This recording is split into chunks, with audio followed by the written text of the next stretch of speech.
Good afternoon, everyone. My heartiest welcome to all the parents of Gaurav Memorial International School. Welcome you all. I must say that learning never exhausts the mind. So here I come up with the National Education Policy highlights. I, Divya Soni, will brief you up with the NEP, which will be implemented for coming academic year in all CBSE schools, that is 2021-22, and it will affect to all the students that are coming to this calendar 21-22. So here we have, I'll brief you up with the PPT.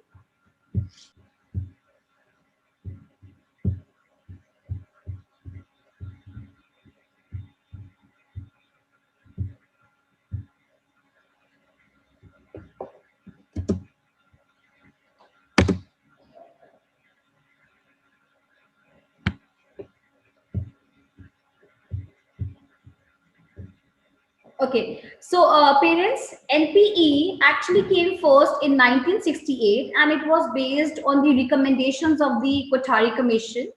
And then the second NEP came in 1986 by the Rajiv Gandhi government and they introduced the NEP 2. And then in 1992, the 1986 NPE was modified by PV Narasimha Rao's government, that is in 1992, and now I see it has been 34 years. And yes, on 29th of July 2020, the current cabinet approved a new education policy, which is drafted by MHRD, which was followed by a number of public consultations where numerous meetings have been taken by varied educationists and eminent researchers. Now, if we talk about the aims of NEP, it has to transform the Indian education system to meet the needs of the 21st century. It is to rectify poor literacy and numeracy outcomes associated with primary schools. It has to focus on early childhood care, restructure curriculum and pedagogy, to reform assessment and exams, and invest in teacher training. And it has to bring a holistic change in the education system of India. If I brief it to you, it is aiming to making India compatible with global trends which are going on and to empower especially the primary students with literacy and numeracy learning outcomes which are actually very poor at present. It envisions an India-centric education system that contributes directly to transforming our nation sustainably into an equitable and vibrant knowledge society by providing high quality education to all. So let's start with the highlights of NEP. But before that, let me tell you that the Ministry of Human Resource Development is renamed to the Ministry of Education. Well, that's a welcoming move. The current 10 plus 2 system to be replaced by a new system, that is 5 plus 3 plus 3 plus 4 curricular structure corresponding to ages 3 to 8, 8 to 11, and 11 to 14 and 14 to 18 years respectively. So what is this? See, in the present system, we have 10 plus 2. Now, what is 10 plus 2? 10 years of rigorous education we have and 2 years for the higher education, that is 11th and 12th. And that is how we go for the existing structure. But now the new academic structure, it has first 5 years, that is 3 plus 2. And now the first 3 years is for, you say, Anganwadi, and you can say the preschooling, that would be from ages 3 to 6. And the further 2 years, children classes from 1 and 2 with the age of 6 to 8. So here there are 5 years. And then the progressing to grades 3 to 5, there would be 3 years, and the age of children would be 8 to 11 years.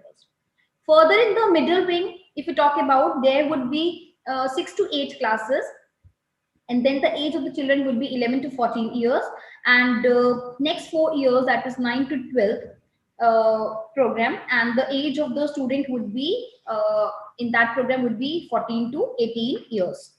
So this is the major phase which has come up in the new structure.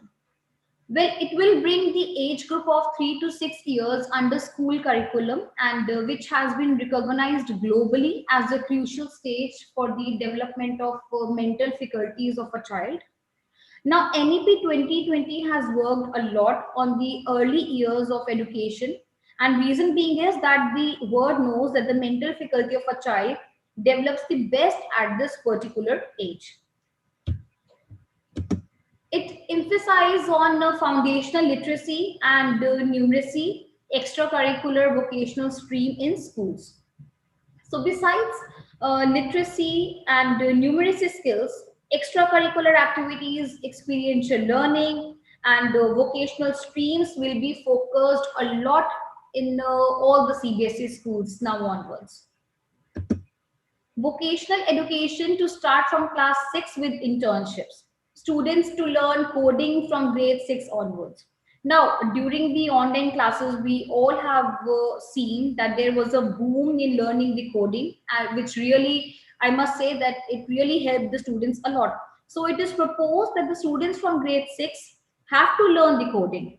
And this vocational education policy aims to incorporate the teaching of vocational skills within the school curriculum and to augment innovation, adaptability, and productivity.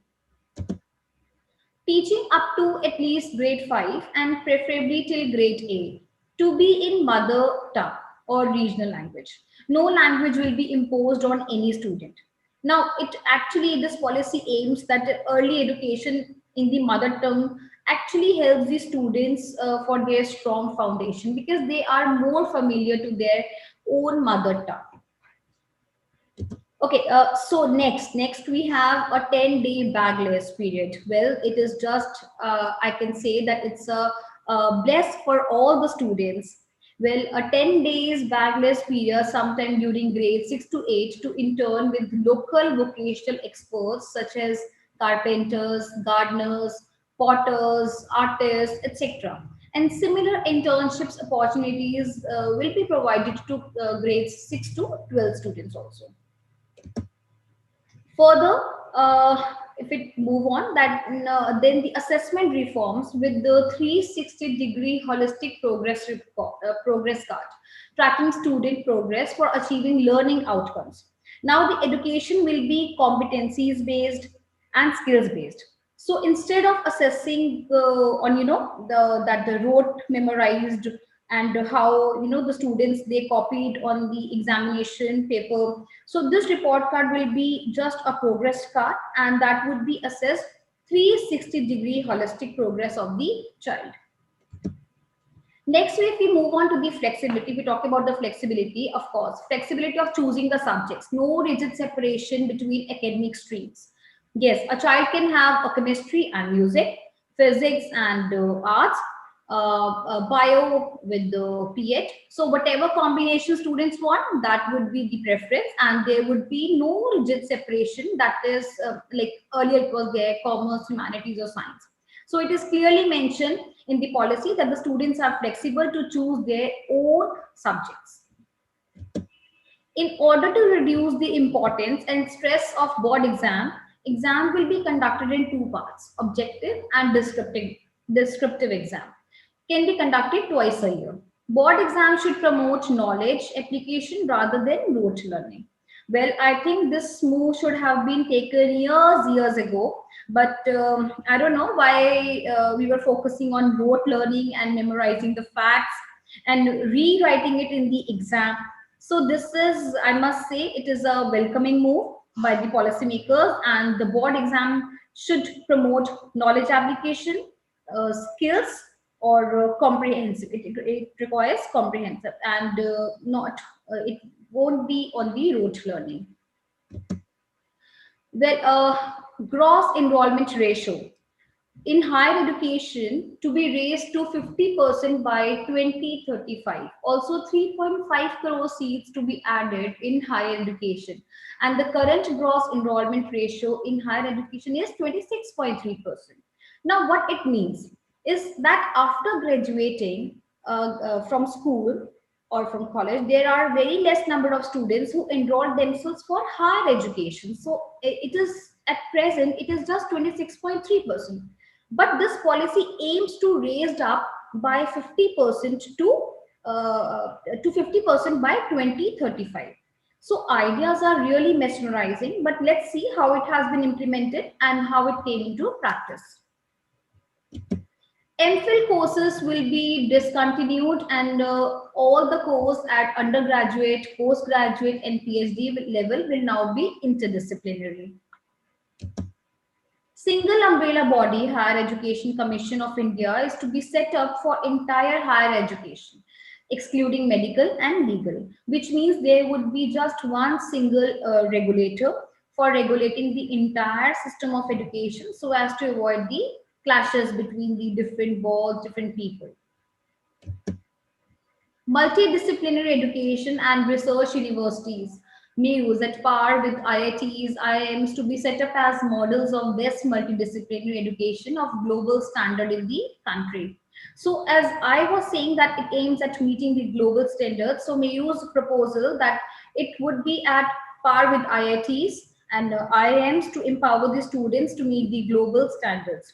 So now NEP 2020 is definitely a welcoming move, and its significant lies that it is going to make India a global and superpower, because this is what it proposes. So the ideas are very good, and definitely we, God Member International School, definitely going to implement it soon. So here I end up with this webinar on a good note.